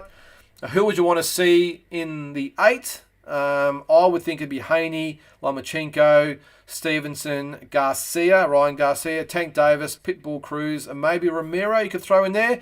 And George Kambosos fully deserves to be in the 8, if you ask me. So that's Devin Haney, Lomachenko, George Kambosos, Ryan Garcia, Shakur Stevenson, Pitbull Cruz, Tank Davis, and Rolly Romero for the top 8. That would be my 8. I would throw in there to do a round robin type of thing. Geez, there have to be some money behind it, but hey, I think it would generate it. I really think it would. If it was over the course, what would you have to have? 3 fights? Do it over the course of 18 months. I think it'd be great. So I'm just going to do that again, guys. Sorry, my focus keeps going out. All right, so that's it for the news. I'm sure there might be a couple of comments that come through as I go. I'll backtrack if need be. But we're going to get on to the top 10 after I take a drink. All right, guys, drum roll, please. This is the top 10 of Australia. I'll take a breath here because I know what's going to come. I'm going to go through it first. I'll start at number 10, and then I'll put the whole lot up for you guys to then comment once it's all ranked. All right. If I can find it, let's go. Hang on. I'm just going to bring it up so I can find it. That would help. All right, there it is there. I'm just going to put it over there so I can see it and you guys can't. And the women. All right. Oh, that's the women. Hang on. Sorry, guys. You would have thought I would have been organised. All right, let's go to the men first. All right, again, deep breath. Number 10. This is probably going to be the most controversial one. I know I'm going to cop it straight off the bat for obvious reasons. Number 10. Again, my opinion. Justis Huni. Number 10. I know he's only had 6 or 7 fights, but I'm telling you, this guy is the real deal. He's had, even though he's only had those 6 or 7 fights, has beaten Goodall. No Gallen, take it or leave it. Beaten all the other top heavyweights, I think, apart from Dempsey McKean, of course. But for me, Justis Huni, looking at all the other fighters available for different reasons, I've gone for Justis Huni at number 10, purely and solely because I just think he's the 10th best fighter in Australia. And I think if he had another 6 or 7 fights under his belt, I'd probably put him in the top 5 or 6. That's how good he is. And I've got no doubt he'll be another Jai Apatira at some stage and get a shot and maybe win a version of the world title. Just my opinion. But Justis Huni, number 10. So I'll wait for keep the comments coming as I go. Number 9, still on the heavyweights. I have gone for Dempsey McKean, purely because of his body of work, ability-wise. I do think Justis Huni's got him covered. I think I said that last week. I think Huni beats him if they fight. Hopefully that fight gets done down the track. But Dempsey McKean, number 9, wasn't overly impressive in his last fight, but that would have been a really tough fight because the guy just didn't come to fight. So Dempsey McKean at number 9. Number 8, I've gone for Paul Fleming. Been a little bit on the cusp for a while, but he has had a couple of good wins lately. Of course, the Dib fight's not going to happen now, which is a shame. But I've still got him at number 8. I think we do forget his body of work that he's done, his rankings that he's had. He has been a lot more active than what he has in the past. And I think looking at some of those other guys out there that I'll go through as honourable mentions at the end of it, I still think his body of work is better. So I've got him at number 8. So that's Paul Fleming at number 8. Number 7, I've gone for Michael Zarafa. Pretty obvious choice there. He's had a couple of really good wins in the last couple of fights. So I think, or not the one before Isaac Hardman. That was the Fijian guy. But I think the Hardman fight, you've got to put him up there. Mundine, I'm just putting out. Before that, he's had fights with Horn and everything else. So I just think ranked number 1 by the IBF and WBO, I think it is. So you've got to give him his due. Number 7 for me is Michael Zarafa. Number 6, I've got Liam Paro. It speaks for itself. These last 6 really do speak for themselves. Probably the order that could probably change. But Liam Paro showed last week he's the number 1 super lightweight in Australia and one of the best in the world. Again, I'd love to see him fight Foley and Stevie Spark. He at the moment, the ranking number 2. So, hang on, Andy's joined. How are you, mate? Yep, good to have you on board there, mate.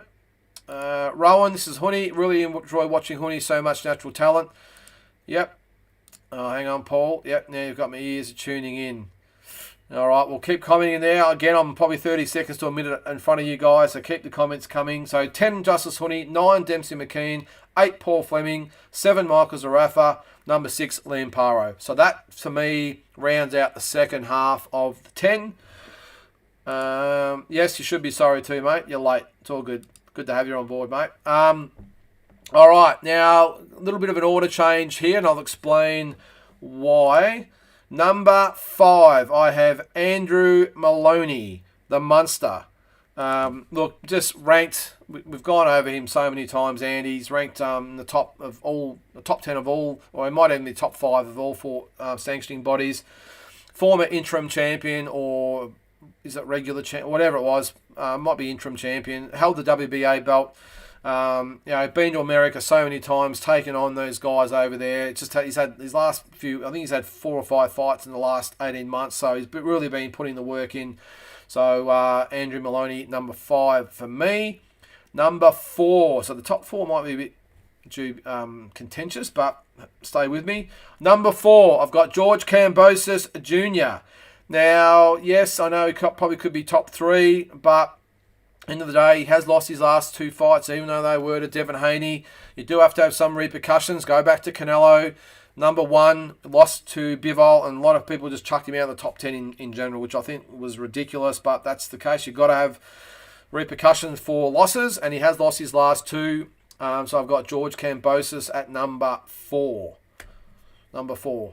All right, number 3, I have Jason Maloney, Mayhem Maloney.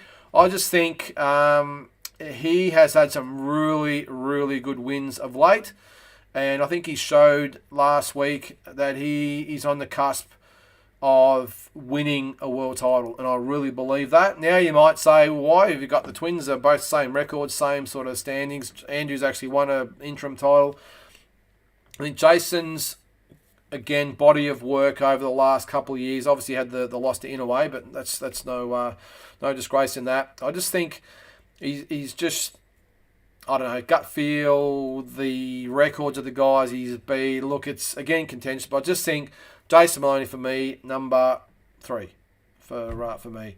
Number 2, I have Tim Tszyu. Now, again, needs no explanation. Look, I think he hasn't fought, what would you call it, like multiple world level opponents, but the ones he's fought, he's really taken to town.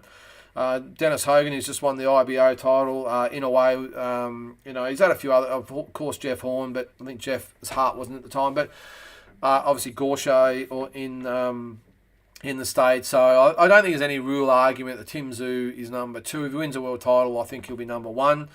However, if you, I think at the moment I would have him number 2, which of course brings us to number 1, and that is Jai Opetaia, who is our only male world champion at the moment. So I think you've got to put him at number 1. There's the list there. 1 Jai Opetaia, or what the other way? 10 Justice Huni, 9 Dempsey McKean, 8 Paul Fleming, 7 Michael Zarafa, 6 Liam Paro, 5 Andrew Maloney, 4 George Kambosos Jr., 3 Jason Maloney, 2 Tim Zhu, 1 Jai Opetaia, or Opetaia, whoever you want to pronounce it. So, what do you guys think of that? Impressed with Justice Huni, says Dan, but his lack of punching power does worry me. I'm not overly concerned about that, Dan. I know it does get mentioned a lot. I just think you've got to look at Alexander Usyk, classic example. He's a very, very small heavyweight. I think he might even be smaller than what Justice Huni is. Has had no problems beating some very, very big guys, and he's not a big puncher at all. Gets away with it with boxing ability. And I know it's a bold call. I think Justice Huni in time will match up with Usyk as far as his ability and everything goes. Will he be fighting or beating the Joshuas and Furies? It remains to be seen. But very impressive. But don't get too caught up in the lack of power. I remember back in the day, Michael Spinks, we all know what obviously happened to him.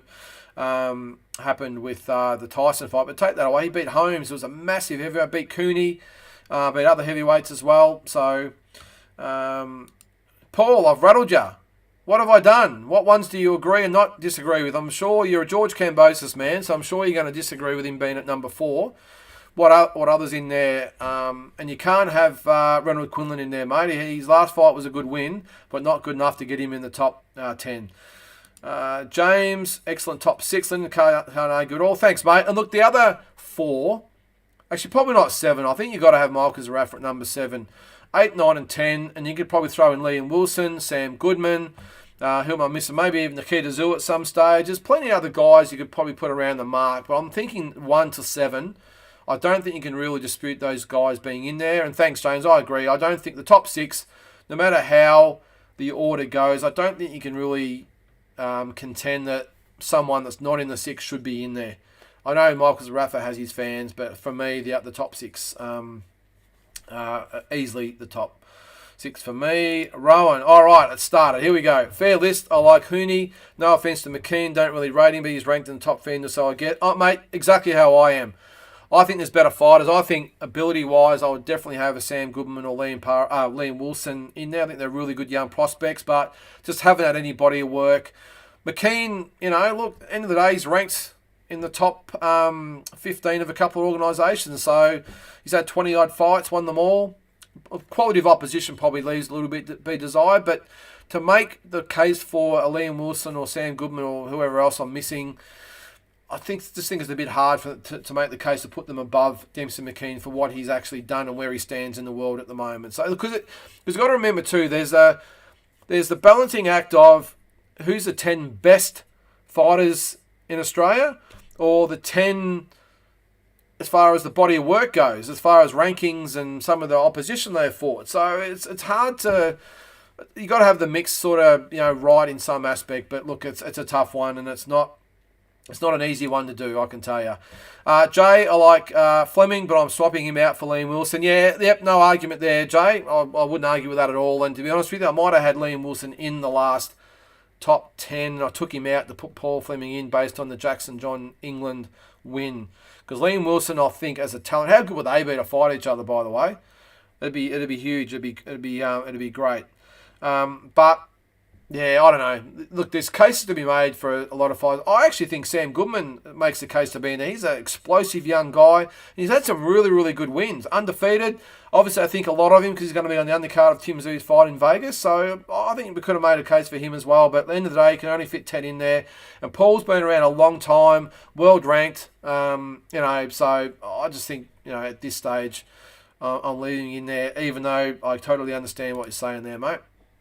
And he says, awesome list, probably same top 10 for me. I'm not sure of my order. Yeah, look, it's always hard. And I think even with the world top 10, I think to have a top 10 in no particular order is the way to go. I think there's so many different dimensions you could go through to rank a world top 10.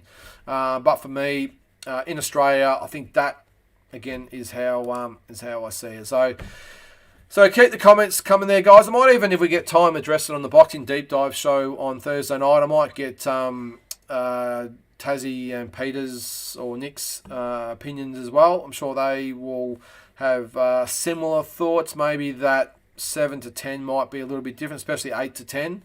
But I think those top 6, if not 7, are pretty self-explanatory. But I think that especially the top 5, you could make a case of a few different orders, whether you put George above Jason or maybe George below Andrew. Who knows? But we'll see how we go. But that's the Australian top 10. Keep the comments coming there as I go through the women's. Well, let's get on to that. The first time, again, I've ever done this.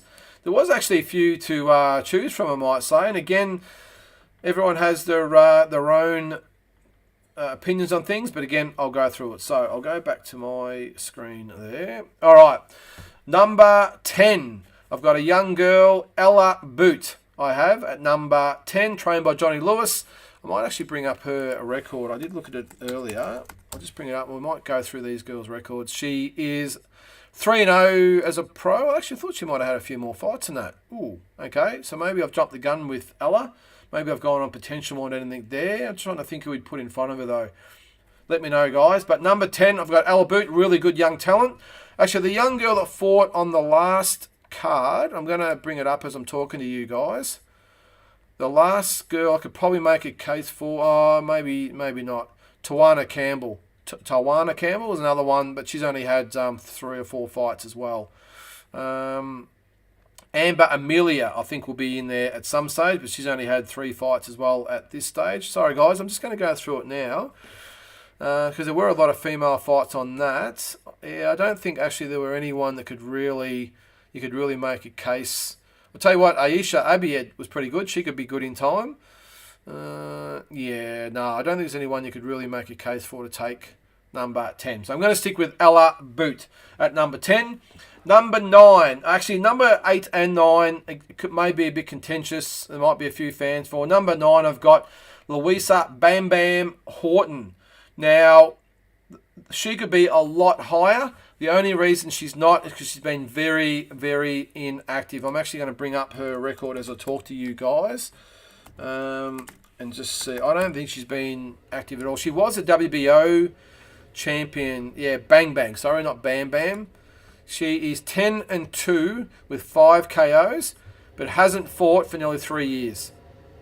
That was for the WBC interim world atomweight title. Okay, so she's had most of her, or nearly all her fights, or most of her fights in the States.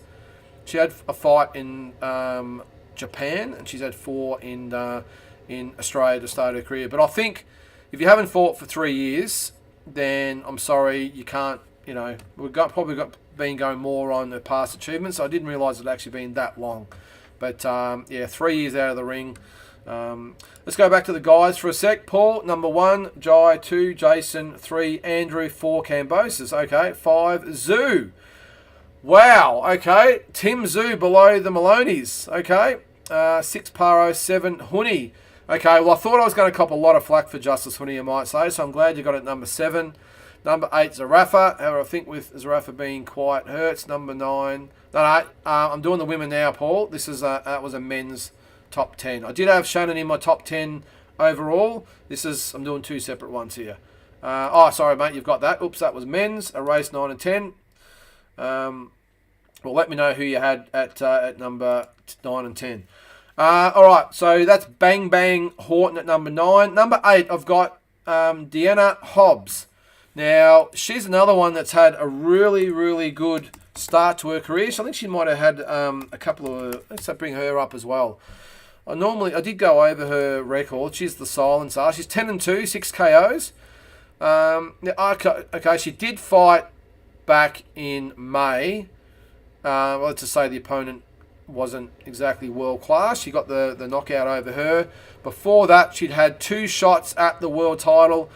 Christina Lenardatu in 19 and Mary McGee in 2020. One was for the WBO Super Lightweight title. The other one was for the IBF Super Lightweight title. She got points decision loss in the first one, stopped in the second one. Beat Brooke Cooper, who was on debut last year, and then, as I said, the tie back in May. So, yeah, look, maybe she could be a little bit higher based on her body of work as well, but 10-2. She has got, oh, there you go, she is fighting Tawana Campbell in November. Okay, so that's a really good fight for her.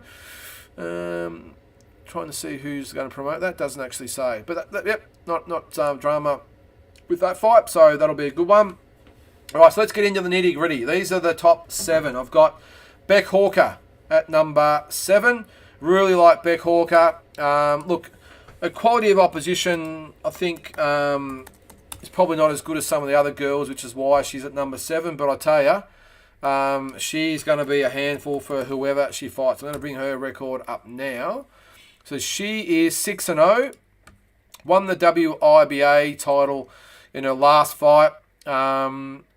Whereas she's before that. Look, she's fought a girl 3-0, 5-1, 0-1, debut 2-0. Yeah, look, I think more on potential for Beck Hawker. I think she will be. I'd love to see her fight Sky Nicholson down the track. That is the fight for me. That would be a ripper. But yeah, I really love watching her fight. Can't wait to see her back in there again, and I'm sure she'll go up the rankings as we go. Paul again, number 9, Billy Dibb. Number 10, Lucas Brown. Yeah, no. Sorry, Paul. Billy, we love Billy. I can't see a case for him being maybe above Dempsey McKean, maybe. Lucas Brown, I'm sorry, Paul. I still can't get that bad taste in my mouth of the Paul Gallen fight. He needs to do a lot more. In my case, that first round knockout alone should have put him back a long way. But I know he had the great win against Junior Farr. I still put Dempsey McKean and Justice Honey above him. I know he's a former champion, but that Gallen fight, he's going to need another couple of wins for me, mate, before I'm going to consider him above. I do really feel for Lucas, I will say. Didn't get that fight with Dubois. I really hoped he'd get it. He deserves a big payday. 43 years of age. I mean, it's ridiculous that they didn't sanction it. And I hope he gets another shot. I'm a little bit confused and surprised they didn't probably push a little bit harder with the British Board of Control to get him a fight over there. But he is fighting, actually, Lucas. He did get another fight. Who did he get a fight with? I saw that the other day. Hang on, I'll bring him up here. I know I'm getting a little bit off track there. No, that's not Lucas. Goodall. I think he's fighting, isn't he? Joseph Goodall. Where are we? It's not on the page yet, but I think he's fighting Joseph Goodall. So if he can beat Joseph Goodall, I'd probably put him in there above Dempsey McKean. I think. So, but again, we'll see what happens. Back to the girls. Number 6, I've got Taylor Robinson. Really like Taylor. I mentioned her earlier. Big fight next week, sorry. So her potential is just limitless. So I think she has got plenty potential down the track. So number 6, Taylor Robinson. Number 5, I've got Susie Ramadan. Didn't have the best of days in her last fight, couple of weeks or last week. So she's gone down a little bit there. I think she's starting to show her age and inactivity, I think. So, look, former 2-time world champion. But, at the moment, I've got her at number 5, but still above those other girls, but I think she's still below the others.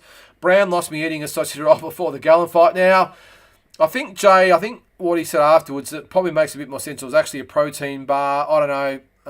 Did look like a sausage roll to me, I will say, but apparently it was a protein bar. So, all right. So we've got this peanut on here at the moment.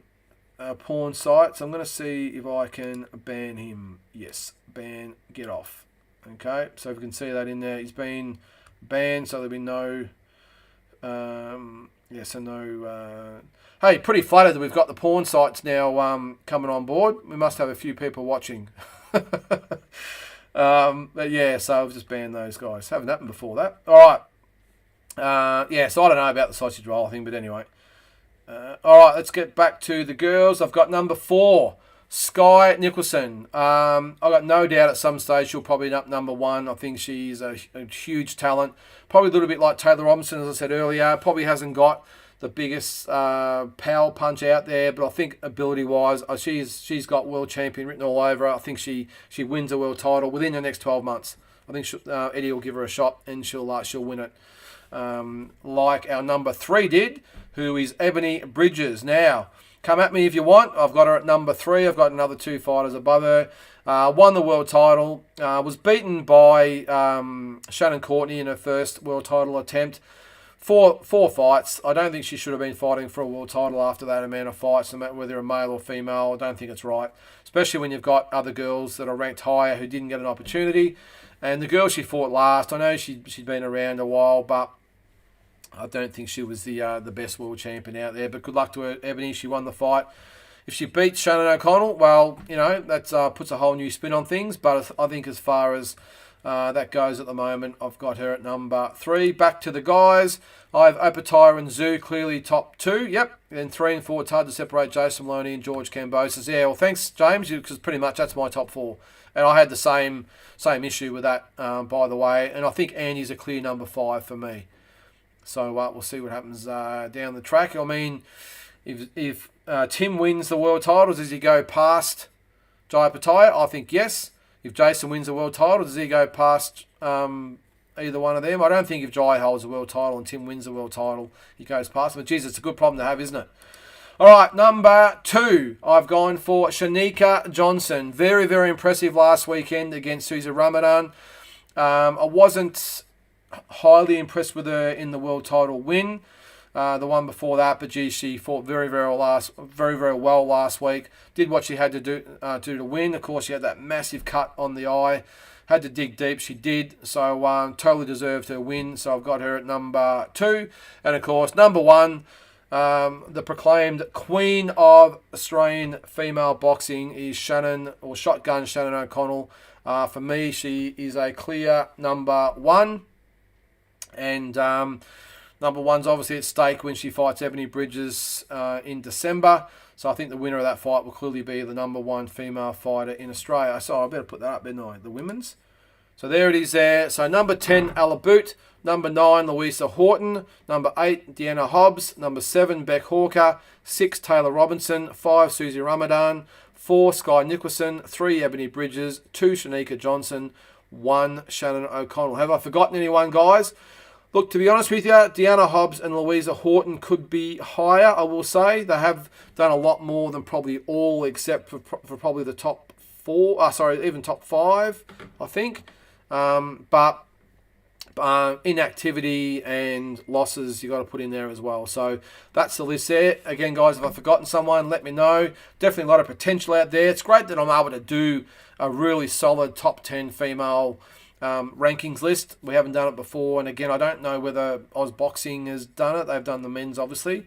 I might see whether that's the case. I don't think that is, but when I started to go through them, because what I actually did, I was going to do an overall pound for pound list, but then I thought, geez, you could make a case for probably the top 3 fighters being in there: Shannon O'Connell, Shanika Johnson, and Ebony Bridges. So the top 3 in the overall top 3. So maybe I'll do another one maybe next week overall. But when I did it, I thought, gee, there's a hell of a lot of girls that could be in the top few of top 10 at the moment. So I thought I'd do this one. So there it is. Some other comments there. James Zoo clearly number 1 if undisputed. Yeah, I do agree, mate. 100% that he will be the number 1 for sure if he wins the belt. Be interested to see what Jai does. I know he's got the jaw, so he's out for a little while. Do you think he maybe waits for the winner of Waitley and the Polish guy he's fighting? Maybe the winner gets Jai. He just waits until maybe middle of next year, or maybe he won't wait that long. Maybe it's April next year. I don't think it would be an issue for him to wait that long. Give his jaw plenty of time to heal. Go back into camp, obviously, mate. No rush, and maybe waits, as I said, till April, May next year for the winner of that fight. So there it is, there, guys. That is the top 10s and all the Aussie and world news. If you've got anything else you'd like to add, feel free. Again, guys, at some stage, it'd be great to have you, some of you, come on the show and discuss. It's always good to have all the input in there. But again, if you want to come on and actually chat on the show with me, the link will be there weekly as well. Unless you're that porn guy, you can't come on. So he's been banned. All right, guys, that's it for another episode. Really appreciate you guys coming on. Make sure you check out the dream fight this week, which is Thomas Hearns and Julian Jackson. The classic fight was, I think, Whittaker and Nelson from last week. And I think this week is, if I can remember, Can't remember what it is. It's gone. It escapes me, but it'll be announced. And then watch out this weekend. This Thursday night, our live deep dive show. I've had a lot of real good feedback about the show being live. A lot of people like to interact with the comments and stuff as we're going. And of course, if you don't, it'll be on Spotify the morning after, as will this show as well. So if you can't watch it every week, make sure you check out Spotify. Of course, the YouTube copy as well, which goes up straight after this is finished. So thanks again, guys. Really appreciate you logging in. Like and subscribe and share and all that fun stuff. And for all you guys that are always coming in every week, really appreciate it. And let's grow the channel, grow the show, and we'll see you next week.